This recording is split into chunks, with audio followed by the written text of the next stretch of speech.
केली.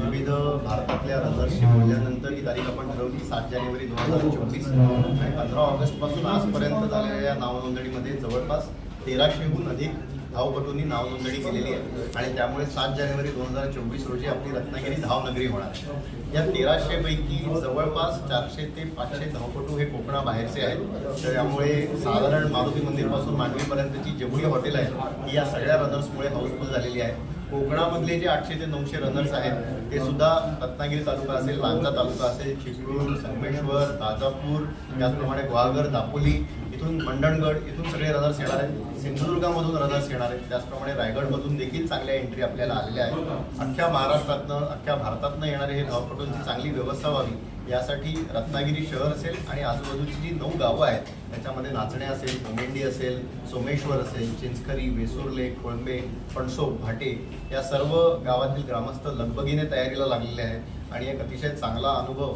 7 जानेवारी 2024च्या माध्यमातून रत्नागिरी संपूर्ण जगाला देणार आहे. आणि दिस इज जस्ट द बिगिनिंग. 7 जानेवारी 2024 नंतर दुसरी एडिशन जी आहे ती 5 जानेवारी 2025ला होणार आहे आणि तेव्हा आपल्या सगळ्यांचं टार्गेट आहे 3000 धावपटू रत्नागिरीमध्ये आणण्याचं. जेम्स जे आहेत रत्नागिरीतले, ज्यांना आपण रत्ननगरी म्हणतो, पण जे अनसंग हिरोज आहेत, लांजातले आपले निलेश कोळे असतील किंवा सिंधुदुर्गातले प्रसाद कोरगावकर असतील, हे बाहेर जाऊन या मॅरेथॉन जिंकून आलेले आहेत आणि पोडियम फिनिशर आहेत. पण समहाव ते आपल्या सर्वसामान्य रत्नागिरीकरांपर्यंत पोहोचले नव्हते. त्यांना आपण इव्हेंट अँबॅसेडर केलं आहे आणि त्यांच्यासारखे अनेक इव्हेंट अँबॅसेडर भारतामधून या इव्हेंटचे आहेत.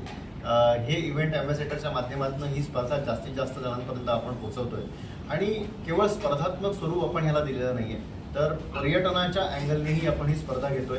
एक चांगलं मेडल जे आंब्याच्या आकाराचं आहे, एक चांगला टी-शर्ट त्याच्यावरती रत्नागिरीची स्कायलाईन आहे, या सर्व गोष्टी आपण रत्नागिरी प्रमोट करण्यासाठी म्हणून या मॅरेथॉनचा उपयोग करतोय.